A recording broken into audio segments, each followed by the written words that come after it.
right, put those pencils down. Put those pencils down. Let's see. How would everybody think they did tonight? Better than before? Better than the others? All right. Good one. What did Ishmael become adept at while living in the desert? Archery. Archery. Very good. Very good. All right. How was the presence of the Lord indicated at the door of the tabernacle during the time of Moses? The cloud. A cloud. Very good. Very good. All right. This person had some issues. Whose hair grew like feathers and nails like bird claws? King Nebuchadnezzar. That's right. That's right. All right. What had Jacob been doing all night just before God changed his name to Israel? Everybody got that one, sounds like. Good job. Good job. How many friends? I shared this in here in Cordova when I preached a couple weeks ago. How many friends came to visit Job in his time of distress? They named 3, but I think it probably was more. It says 3. It says 3 friends. All right. How about this one? Why does God reject Saul as the king of Israel? Because he Disobeyed. disobeyed. He spared the All right. Yes, he was disobedient and he didn't completely destroy the Amalekites. All right. So if he was disobedient, or we'll give you that one. All right. How old was David when he became king? When he actually took the throne from Saul? 35, 17, 25. So we knew he was 17 when he was anointed. You did? How'd you know that? I don't think the Bible actually says how old he was when he was anointed by Saul. It says he was the youngest. Scholars, modern day historians and scholars believe he was about 15. But I've heard anywhere from 10 to 15. When he was anointed by Saul, but he was 30 years old when he became king. You can read that in 2 Samuel chapter 5. All right, here's a softball question. When Samson killed 1,000 Philistines, what weapon did he use? The jawbone of a donkey, yes. Who hid Joshua's spies in the city of Jericho before the Israelites attacked? Rahab. All right, and how many stones did David gather before killing Goliath? 5. 5 smooth stones. 5 smooth stones. Why did he gather 5 stones? Does anybody know? Anybody have a guess? To kill the relatives of Goliath. Yes. It was estimated that Goliath had 4 brothers, or there were 4 other giants from the land of Gath. Later on in 2 Samuel 21, it actually talks about the battle at Gath and names these 4 other people that David and Jonathan took them out as well. All right, so let's see. How many got 3 right? 3 right? How many tables got 3? All right, how about 4, 5, 6, 7? Got a strong group tonight. 7, 8. 8. Come on, give it up for the middle table. 8 questions right. 8 out of 10. Did anybody take a guess at the tiebreaker question? How many pounds? How much did Goliath's armor weigh in pounds? 900 pounds? 100? 200? The answer is 125. 125 pounds. That's not a whole lot. That's as much as some people in this room weigh. 125. It's like carrying another person around with you. He was a big dude, though. He was a big dude. Well, hey, before we get into the lesson tonight, just want to take care of a couple of church business things to make sure everybody is aware of some things coming up. This Sunday is our Discovery class. If you've never been through Discovery, I know most of you in here have, but I don't want to take for granted that you may not have had the opportunity to do that. Well, this Sunday at 10 o'clock at all of our campuses, Our discovery class is starting, so we'd love for you to get plugged in and get involved. You can learn about the church and find out how you can serve and get on a team, become a contributor at the Life Church. And for those of you who have already done discovery and are serving on teams already, our Second Mile leadership class is starting on March the 14th, just a couple of weeks away. And it's really a great 8-week experience that's going to help develop you in your leadership and your people skills. And I know there's several people in here who have already gone through Second Mile. So if you're looking for your next step on where you're at, then this is for you. You can go online and register, and I'd be love to talk to you about it if you have any questions about Second Mile. All right, well, let's jump into the lesson tonight. Last week we did what we call a survey of the Old Testament. We kind of broke down how it was laid out, the major concepts and themes of the Old Testament, kind of went through the timeline of how the books were laid out, the difference between the Hebrew Old Testament and our Old Testament. One thing that I forgot to mention, I talked about how our Old Testament is different, that we have 39 books. But I didn't tell why it's that way. And so just to kind of start us tonight, just going to fill you in. And basically what had happened was all of the Jews had been dispersed from Israel, and Greece had taken over their empire, had been for a while, so Greek was the main language. And most of the Jews that lived outside of Jerusalem, outside of Israel, couldn't read or didn't speak Hebrew anymore. They spoke Greek. So there was a need for the Bible to be translated into Greek. And so we had the first translation of the Hebrew Bible. It's called the Septuagint, and it was translated into Greek, and then it was kind of divided into these sections a little bit. The Hebrew Bible, as we know it, did not have chapters and verses in it. There were some separations, but there were not chapter and verses. Those weren't added until about 1500s with some of the modern translations that we have. Made it easier for pastors to give a sermon and to tell people where to go and find their scripture. So those have just continued to be added as we've gone along. So that's kind of how we've got the current system and setup that we have in our Bible. And most of the New Testament prophecies that are quoted in the New Testament are from the Greek translation of the Old Testament Bible. So today we're going to spend some time just going through the Old Testament and looking at the history of the Jewish people. How did we get to, we'll talk from Adam up until the time of Jesus, just what they went through and their experience with God. And most of you know a lot of these stories. You may not have put them all together or the timeline together. So it's good that we understand, our Christianity is based out of Judaism. We came out of Judaism. And so it's important for us to understand our history and our heritage and how we got to where we are. So I'm just going to break it up into different periods or different time periods and highlight a few events that happened within that time frame. Okay, so the first period that we're going to talk about is creation and the fall. Creation and the fall of man. And this happens between Genesis 1 and Genesis 11. God created the earth. 6 days. On the seventh day, he rested. He created all the animals, all the people. Told Adam and Eve, be fruitful and multiply. Tend to the garden. And then the fall happened.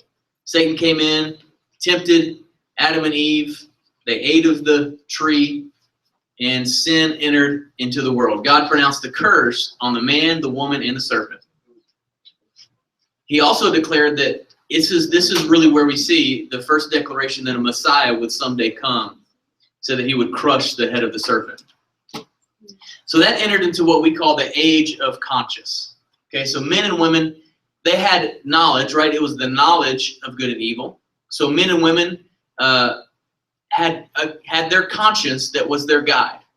They knew what was good, they knew what was right and what was wrong, and that was how they were to kind of police themselves or decide what was right, what was wrong. There was no 10 Commandments at that point. They were just to honor God and relate with him and be led by their conscience. Well, it had gotten so bad that God basically said, why did I do this? And I'm going to destroy everyone. And but he found one man whose name was Noah, who was righteous, and he decided to give humanity a second chance. He sent the flood, destroyed the world, saved the animals. Come on, God was the first animal activist. Saved the elephants and the lions and the tigers. and saved humanity through Noah. And so from there, the earth began to populate again. And then we see this story of the Tower of Babel. This is kind of a crux in the scripture, that men and women had gained so much knowledge. They were all in one accord, and they started to build this tower that would reach heaven. And God looked down and said, they're so unified, they speak the same language, that anything that they want to do, anything that they put their minds to, they can accomplish. So he decided to confuse the languages. That's how we have all of the languages that we have today. It was that this happened at the Tower of Babel, that God confused their language. One guy started speaking Hebrew, one guy started speaking Latin, another person started speaking Spanish, and they couldn't understand each other anymore. And so they couldn't continue to build the temple. So what do you think happened at that point? Everybody kind of found the people that spoke like them and went off together. And they made their communities that way. So we go on a little bit more time, and we go into this age of Abraham and Abraham's sons. This is really God calling a people out. Abraham was the first Hebrew. God called him from a distant land. In the Middle East, it was called Ur of the Chaldees. God promised him that if he obeyed, that God would multiply his descendants as much as the sand of the seashore and the stars in the sky, and that one day one of his descendants would be the Savior of all mankind. So you know the story of Abraham. Tried to have child with his wife Sarah, got impatient. His wife came to him with this crazy plan and said, "Hey, why don't you sleep with Hagar?" And his servant, and that's how Ishmael came about. And so all of the the conflict that's going on in the Middle East has gone on for hundreds and hundreds and hundreds of years. It can all kind of boil back down to this decision right here. And we may, if we have time, we may talk a little bit about that today or next week. But Abraham had a promised son. His name was Isaac. He was the one that was born when he was really old, and the one that was promised by God to his wife Sarah. Isaac's name actually means laughter, because his wife Sarah laughed when she heard that she was gonna bear a son. So then Isaac, he had two sons, Jacob and Esau, and they struggled over who was the going to take the birthright. Esau sold his birthright to the younger son Jacob. Jacob later took the blessing, really kind of stole the blessing, pretended to be Esau from his dad. So he got the firstborn blessing that was technically supposed to be Esau's. And from Jacob is really where we see the line of Israel. The reason that trivia question was on there is because Israel, the name that we call them today, it was originally Jacob. God changed his name to Israel as he was actually getting ready to go back and see his brother Esau for the first time in a long time. He had worked hard. He worked for 7 years to marry a woman, and the guy he was working for tricked him, gave him his sister instead. He was like, "What's up?" Worked another 7 years, and he got Rebecca. It was the one that he was really shooting for. And so from there, Jacob had 12 sons. Some with his first wife, some with his second. It wasn't Rebecca. Rebecca was Isaac's wife, Rachel.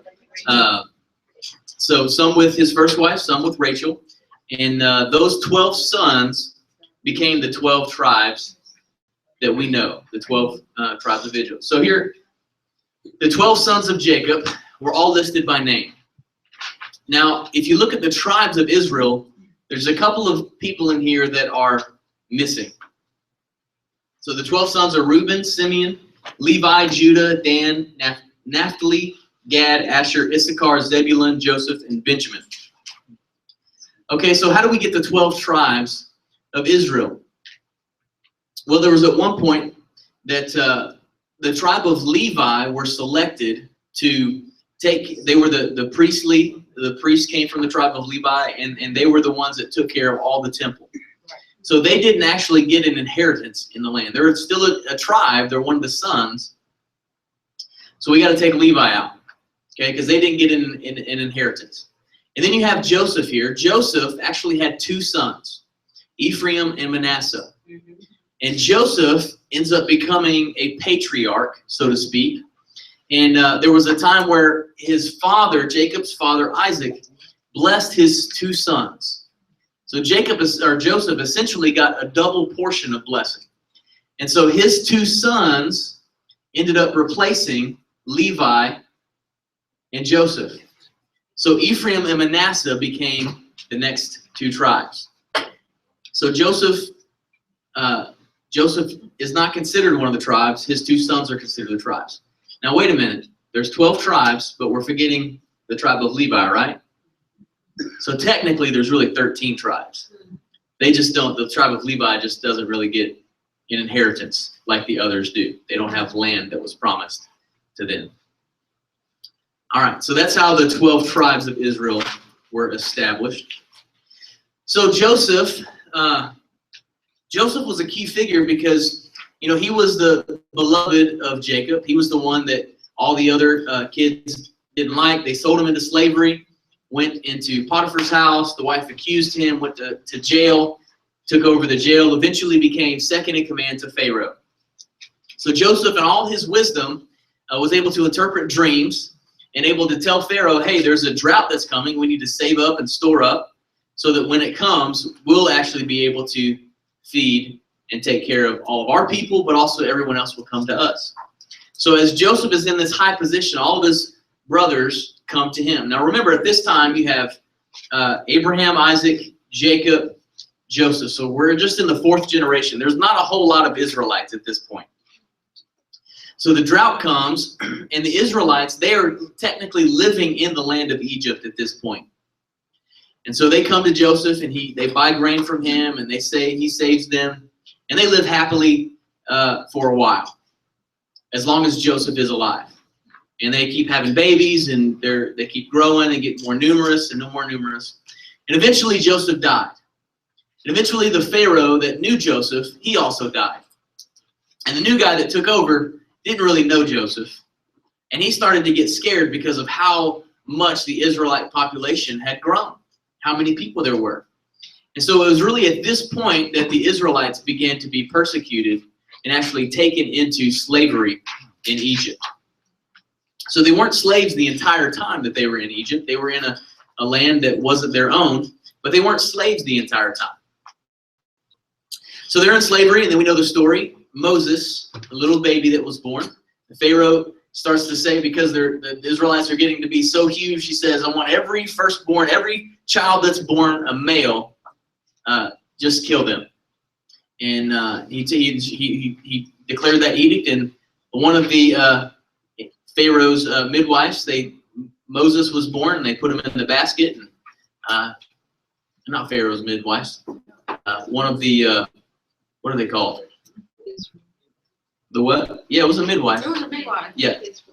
Anyways, she put him in a basket, and it was found, and he grew up in Pharaoh's house, but he was an Israelite. One day, he saw somebody attacking one of his fellow Jews, and he got upset and went and killed the guy. Now Moses, you have to remember, he was raised in Pharaoh's house. He was given great education. He was wealthy. He had all the privilege in the world, and he would have been second or third in command. Now, was that God's original plan to deliver the Israelites? Maybe. You never know. I think, that one day Moses could have eventually taken over, and who knows how it would have happened. Anyways, God had to do it a different way because Moses messed up. Spent a lot of years being a shepherd. Had a stutter. Wasn't confident, but God called him. And so Moses came, told Pharaoh, let my people go. And he said no. So then you have the 10 plagues that came. And after the 10 plagues, you'd think you would get it after a few. Pharaoh decided to let the people go. There was the final one. Remember, this is where the Passover comes from, where the final plague was the death of the firstborn son. The Israelites slaughtered a lamb and put the blood over the doorpost. And when the angel came, he would see the blood and he would pass over the family. So that's how the Passover celebration came about. So they escaped. Now here's what it says. The Bible says that they escaped with the wealth of Egypt. That they carried the gold and they carried all the wealth of them out. Now here's the cool thing about how God worked this out. So he took Joseph, who was rejected and sold into slavery, unwanted, right? He positions him in a place. He gives him wisdom to tell Pharaoh, hey, we need to save up and store up our grain so that all the other countries of the world are going to have to come to us when this drought comes. So you think Egypt really came to power and came into great wealth because of a Hebrew. So it's not only right that the Hebrews leave with the wealth that God had intended for them. God worked it out that way. God's a great plan that whole time. So then they spend the next 40 years wandering around in the wilderness. So God used Moses as his representative to the people. He spoke to Moses, who in turn spoke to the people. God wanted to have one-on-one relationship, but they said, no, Moses, you go talk with them and come back and tell us what the Lord says. You go talk and you tell us what the Lord says.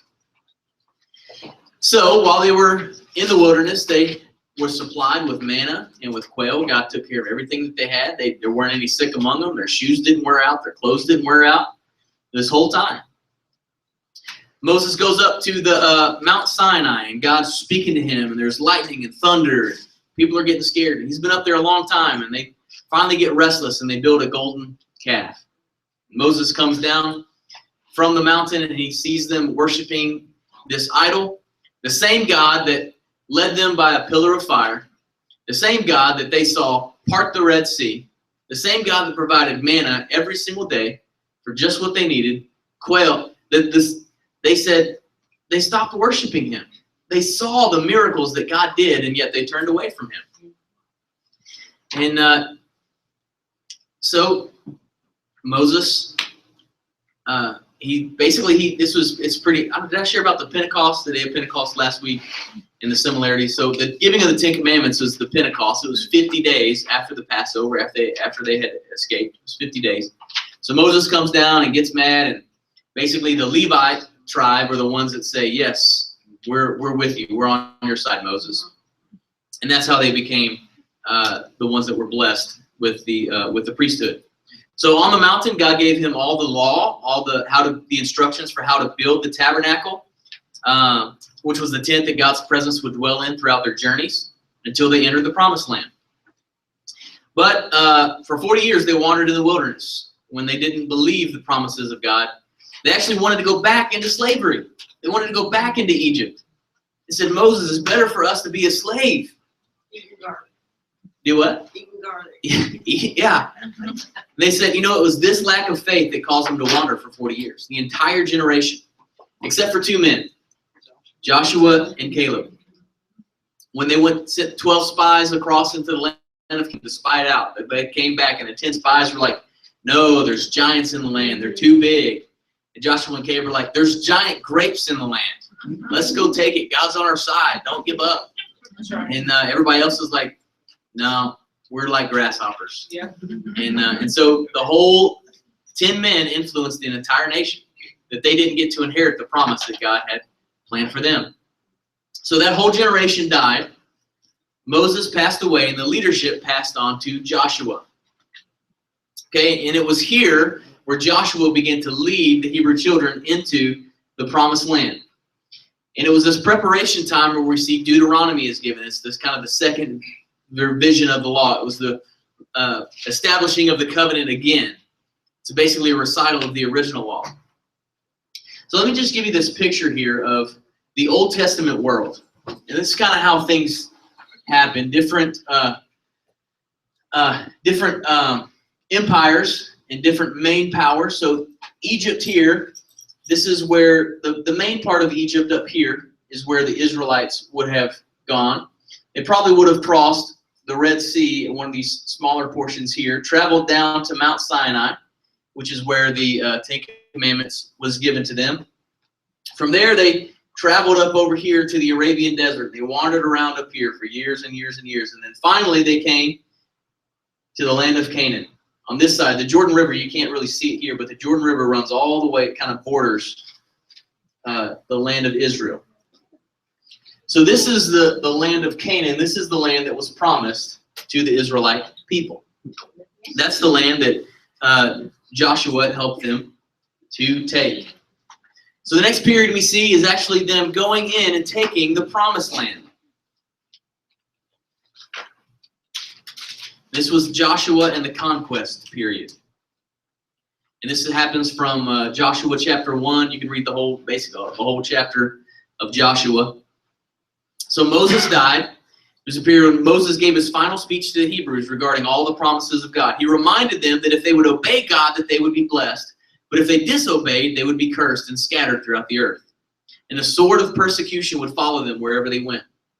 Moses died on Mount Nebo after becoming frustrated with the people and losing the blessing of God and entering the land. He would only see with his eyes the land, and it would be Joshua that would lead them. So the Israelites, they crossed the Jordan River into the promised land. The land described as flowing with milk and honey. And Joshua led them. The priest carried the Ark of the Covenant, and the waters split.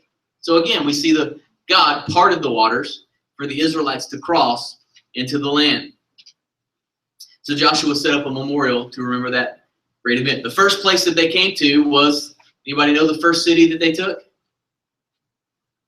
Jericho. Jericho was the first city that they conquered. It was the stronghold, really, of the land. It was a great walled city, and God delivered the city to them. They marched around the wall 7 times, blew the trumpet, shouted, and the walls fell down. So they actually spent about 7 years. This was pretty much what happened. Over the next 7 years, they were going through and driving out the people who were in the land and taking over. They were instructed to conquer and destroy. But even in that, they were disobedient because they didn't conquer all of the land as was instructed. They didn't drive out the Canaanites, and they started to intermarry with the Canaanite women. And they started to worship the Canaanite gods, the god of Baal, the god of Asherah, and the god of Dagon. All right, so this period goes on for about 7 years. They've conquered most of the land. And Joshua, in Joshua chapter 23, I didn't bring my Bible, but you can really read a synopsis. In Joshua chapter 23, this whole period, you can kind of read this next period, what happened. He gave a big speech, kind of a farewell speech to all the Israelites. He called all the leaders together, all the tribe leaders, all the elders, and he gave them a speech. He said, okay, go inherit the land. We're gonna spread out, and we're gonna go take the land that God has given us. We're gonna dwell in the cities that we didn't build. We're gonna enjoy the fruit that we didn't plant. But here's a reminder to serve the Lord your God. If you serve God, he's gonna bless you. He's gonna go out before you. He's gonna protect you from all your enemies. You're gonna be blessed. But if you disobey God, you're gonna be cursed. And all the other people, you're gonna be driven into captivity, and he's not gonna stand with you. And all the people were like, oh yes, Joshua, we're gonna serve God. All right, this is the famous passage. As for me and my house, that was Joshua. He said, as for me and my house, we're going to serve the Lord. And all the other people were like, yes, we're going to serve the Lord. And so they went out and they started to dwell in the land. And you know what happened? They didn't serve the Lord. They didn't serve the Lord. So the next period is the period of the judges. And if you read Judges chapter 2, I believe, it kind of really gives you a synopsis of this whole period. Because there were 7 cycles of sin, bondage, deliverance, and blessing. Every generation fell into this terrible cycle. First, they would forget God's commands and commit idolatry. Then a foreign invasion would come and take place and bring severe oppression. And then they would cry out to the God, God, have you forgotten us? Come help us. And God would have compassion, and he would deliver to save them. And so this happens over and over and over again throughout Judges. Many of the judges are called deliverers. They came by the hand of God to help the oppressed Israelites. Samson, Gideon, Deborah, Ruth, Ehud. There were a lot of those guys, some of those famous stories that you know about, God raising up men to deliver them from oppression. Most of the time it was the Mesopotamians, then it was the Moabites, then it was Philistines, then it was Canaanites, then the Midianites and Ammonites, and then the Philistines again, finally. So this is the period where the Israelite people are looking around and they're saying, hey, we're missing something here. We don't have a king. But God designed it that Israel would be led by 3 offices: a prophet, a priest, and judges. It was the way that Moses set up for them to be led. Remember, he said, Jethro gave him the advice, you need to set up some of 10, some of hundreds, some of thousands, let them be judges of the people. So that was the form of leadership that they had. But there had been a prophet that would speak to them. Samuel was really the first great prophet that we read about. He's kind of begins this next section. But the priest also had great influence and great leadership of the day. So we go into this next period of the kingdom. It shouldn't be divided kingdom, it should just be the kingdom. I might have got my slides out of order here, people. Let's see. No, maybe I just missed a slide. Okay, so they had a king. They wanted a king. They said, look at everybody else, so they have kings. We don't have a king. God, we need a king. But God wanted to be their king. And so finally he gave in, and they selected Saul. Saul was their first king. Right. Samuel was the prophet. He was the voice of the Lord that led them, and he came and anointed. Saul was the first king. People had cried for a king because the lands around them all had a king, but the Lord was theirs. The Lord finally told Samuel to anoint Saul from the tribe of Benjamin. He was a very good-looking man, the Bible describes him, and he stood head and shoulders above everybody else in the kingdom. Saul had an evil heart, though, and God gave them a king who was fashioned after their own image, because they all had evil hearts.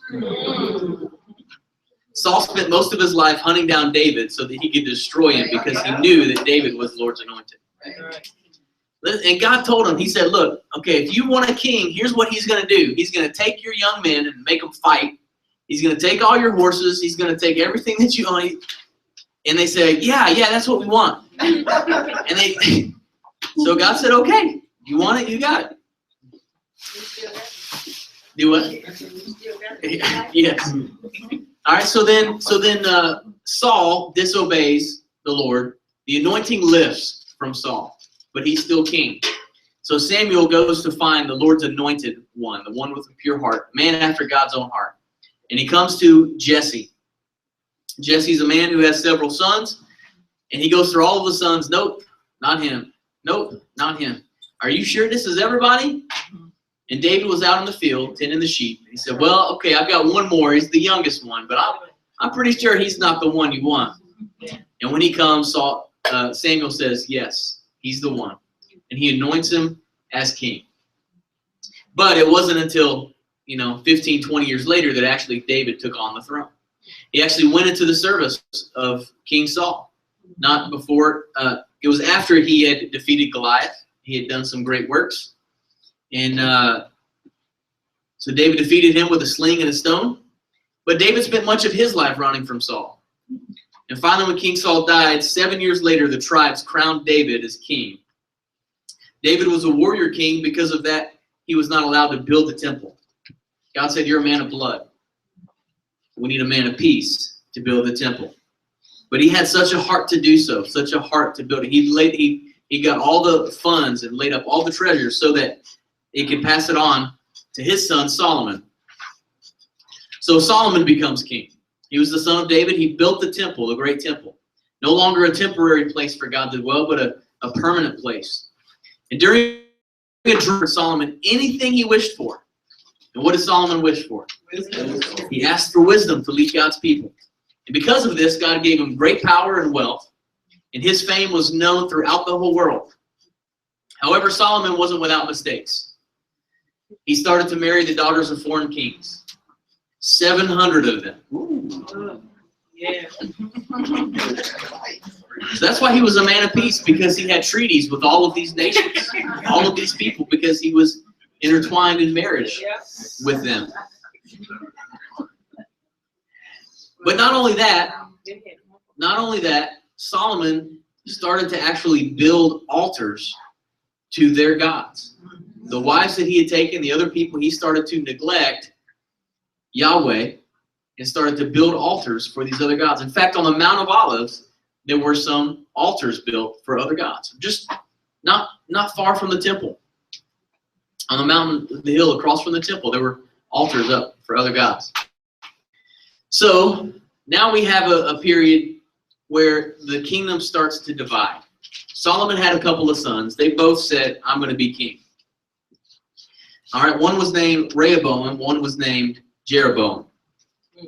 So after Solomon died, there was basically started to be a civil war. Okay, the kingdom from here begins to take a split. 10 tribes went to the north, and they took the name of the northern kingdom was called Israel, and 2 tribes took the south, and they were called Judah. All right, so Solomon had blessed Rehoboam to be the new king. But Jeroboam had received the blessing from a prophet who actually said, he took his cloth and he ripped it into 12 pieces, and he gave 10 to him, and he said, the Lord is going to take 10 tribes and give them to you. He actually prophesied that all this was going to happen. So Rehoboam was blessed to be king, but Jeroboam, he's the one that had the military influence in the power. And they were kind of fighting with each other. All right, so the 10 tribes to the north, they followed Jeroboam, while the 2 southern tribes, Judah and Benjamin, they joined the priestly tribe of Levi. So here's a picture of the divided kingdom. So all of these tribes up here, this is the north, these are the northern ones. All of the land of Joseph was up in the north. But then down to the south were the two tribes. Jerusalem is right in here. Okay, that was the capital. So this is the south. We know them as Judah. The north, all of these tribes, we know them as Israel. So then for the next period of several hundred years, 200 years about, they're fighting back and forth. Now the tribes in the north, they faced a lot more persecution. They were taken captive a lot more times and a lot easier because they had 20 kings and not one of them was a good king. None of them served God. Now, Judah, they did a little bit better. They had 8 good kings, but they also had 20 bad kings. And so there came a point where God had told them, if you disobey me, then you're going to become captive. There's going to be a curse that's on you. So after a while, there were some prophets who came. We know Isaiah and Jeremiah, and they warned Jerusalem.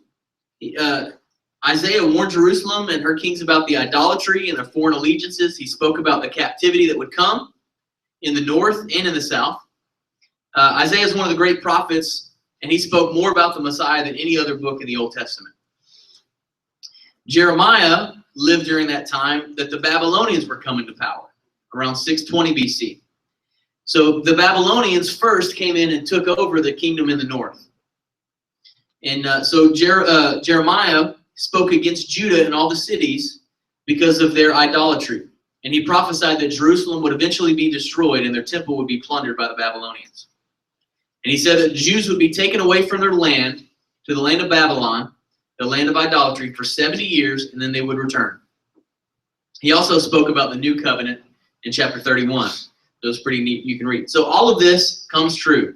Okay, we see the destruction of Israel and the destruction of Judah.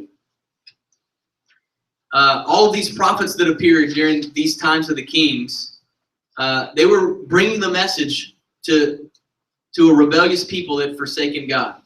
Isaiah, Micah, Zephaniah, and Nahum. Now, when Babylon had taken over, some of the prophets of that time were Jeremiah, Habakkuk, Ezekiel, Obadiah, and Daniel.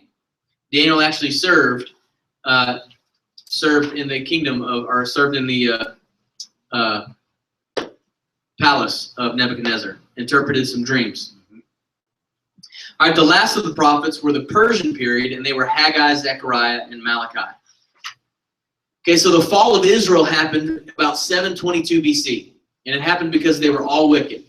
They were idol worshippers, they forsook the commandments of the Lord, and the Assyrians came in an unstoppable army and basically destroyed their capital, the capital of Samaria. They led them away as prisoners into the land of Assyria, which is modern-day Iraq, in the northern portion of the Tigris River. These are known to some as the 10 lost tribes of Israel because no one really knows what happens to them. There was a period where there was revival happening in Judah, in Jerusalem, there were some good kings who served the Lord: Jehoshaphat, Joash, Hezekiah, Josiah, young men. Josiah actually started to tear down all the altars that were built to the other gods and calling people back to repentance. But then again, there were bad kings. In around 605 BC, this is about 600 years before Christ came, Nineveh and Assyria, the two great powers, had fallen, and it was primarily Egypt and Babylon that were battling for world supremacy. But Babylon had this bright young man, this new king named Nebuchadnezzar. And he went out and he defeated the Egyptians. And he marched onto Judah during Jehoiakim's reign. He took thousands of Hebrews back to Babylon, just as the prophet had declared that he would, including Daniel, who became one of the greatest prophets. Nebuchadnezzar made 2 more attacks, and when he heard that the Judah was starting to rebel and to rise up, he went back into the city, and he took more captives. And only a remnant of the weakest, the poorest, and the least threatening Jews were left to remain. And he set up a puppet king named Zedekiah of David's line, but he pledged allegiance to Nebuchadnezzar. And we know the story of the young men who stood up to Nebuchadnezzar, and that was kind of all happening during this time, this revolt. Shadrach, Meshach, and Abednego. All right, so Zedekiah, he was as faithless as the rest of the kings, and he rebelled against Nebuchadnezzar, allied with some other men to try to overthrow him, and Nebuchadnezzar, came back one last time. Reduced Jerusalem to rubble, destroyed the temple, set the whole city on fire. And Zedekiah was forced to witness the slaughter of his sons. And then his eyes were put out. And then he was carried off to Babylon as a slave.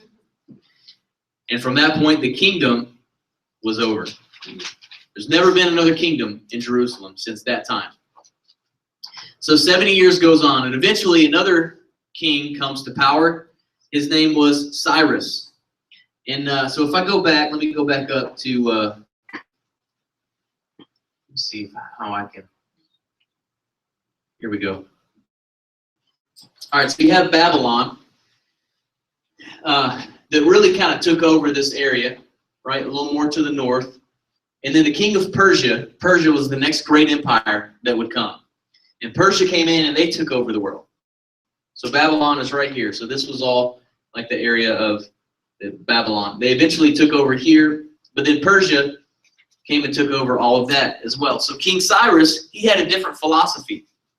He said, I'm going to let some people enjoy a little bit of freedom, or at least feel like they're enjoying some freedom, and let them take care and police themselves and rule themselves, but I'm still going to be in control.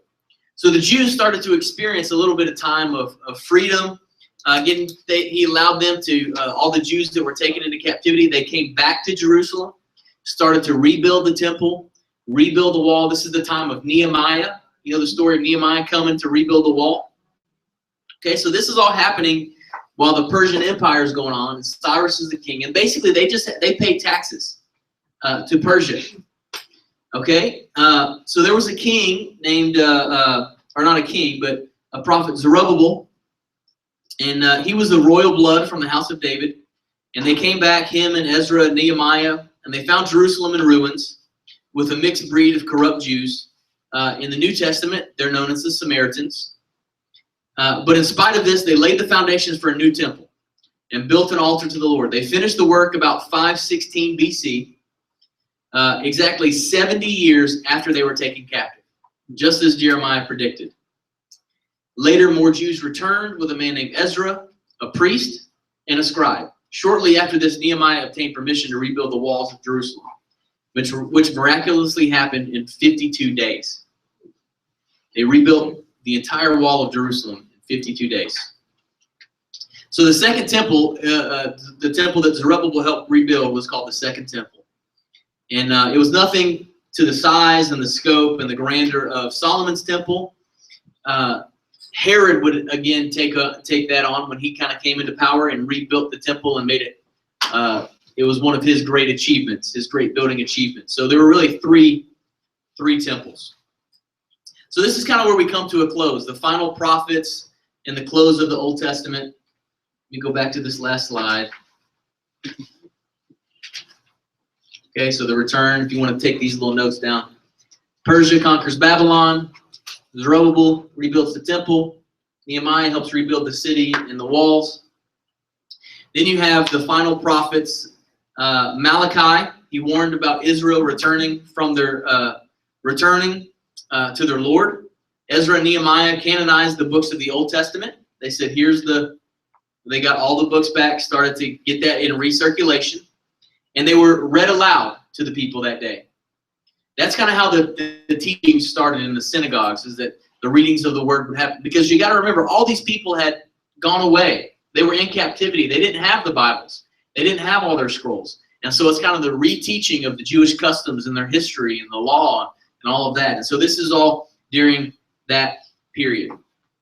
It wouldn't be long, though, before they would forget all about the Lord. So then we enter into this period, it's called the intertestamental period. It's kind of between the Old Testament and the New Testament. It was basically 400 years of silence. There was no prophet. There was no one that spoke to the people on God's behalf during this time. It was really during this period where you see the fulfillment of the prophecy in Daniel chapter 8. Daniel 8 talks about the different beasts that would come and take over, and he's interpreting the dreams for Nebuchadnezzar. So Babylon was the great empire. Then he said, someone would overtake you. That was the Persian Empire. Then you had a man named Alexander the Great. And he started to come to power, and he pretty much dominated the whole world. He conquered Persia, Babylon, Palestine, Syria, Egypt, and Western India. Wherever they went, the Greeks planted the Greek culture. The Greek language became commonly spoken throughout the region and remained so into the New Testament era, in spite of the Romans coming into power at that time. So people in the local regions spoke their own language. But the Jews of Palestine, they spoke Aramaic and Hebrew, but they usually spoke Greek as well. And all of the New Testament was written in Greek. Greek architecture spread through the building of magnificent cities. Greek philosophy, it changed the thinking of people everywhere. The Greeks brought some help to the people they governed by providing a standard of education, of sport, of entertainment, and social welfare that most people had never known before. Those who absorbed this Greek culture were regarded as civilized. All others were regarded as barbarians. So this was this was the greatest influence for the Jewish people of how they lived and how the culture was during the time of Jesus. The fact that they established synagogues, local places of worship, local community centers that were places of education and teaching within the community, because they didn't have a temple that they could go worship at. Each community set up synagogues, or what we might relate to as churches, places where they could go learn, hear the word being taught, get interpretations of the word. It was like a community center. There were things, it was like the center of their community. All of life kind of happened around the synagogue, the education of the young people, all of that. All right, so after the Greeks, I don't think I have all that anymore. Nope. So after the Greeks came, the Egyptians came. This was Alexander, his 4 generals after he died, his 4 generals took over. And Ptolemy, Lysimachus, Cassander, and Selenius. They were Daniel's 4 kingdoms. And the Jews, Ptolemy primarily had the area where the Jews were. Ptolemy was in control of that time. And then you have the Syrian kingdom that comes in. There was great persecution of the Israelite people again during that time. There was a man named Antiochus, and he hated the Jewish people. Eventually, a revolt happened. There were some priests who decided to rise up, fight for their freedom. A priest named Mattathias, he had 5 sons. His 5 sons, they were known as the Maccabees. Has anybody heard of the Maccabees? Okay, so they rose up at this point, fought for some independence, and enjoyed some freedom again for about 100 years. They were reestablishing their Jewish tradition, reestablishing the priesthood and the religion at that time. And then Rome came to power. Rome came in and took over again. And Rome was like the Greeks in some ways, that they let the people kind of govern themselves as long as they paid taxes and didn't get out of line. Some were more favorable towards them. Some were not as much favorable towards them. So it's in this Roman era that Jesus is born. And Herod the Great is the one who's in power at that time. All right, so next week, what we'll do is we're going to kind of go through the New Testament, just like we did the Old Testament, a survey, talk about the books, how they're put together, how it's compiled, and then we're going to spend time, pick up from here, the time of Jesus, up through, we're not going to go through all the way the book of Revelations. We're not going to do a whole end times lesson.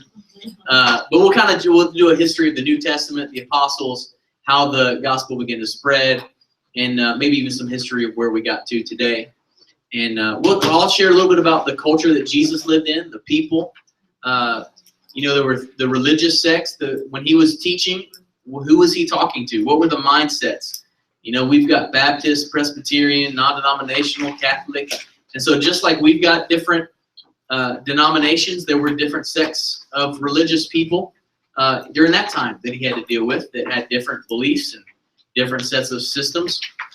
And it's all pretty interesting. It helps give you an understanding of when you're reading and Jesus talking to this group of people. Well, why would he say some of that stuff? Why were they asking him that kind of question? And so we'll just kind of go through some of that next week. Does anybody have any questions about the Old Testament history? Did I skip anything? Yes, Adrian. I have.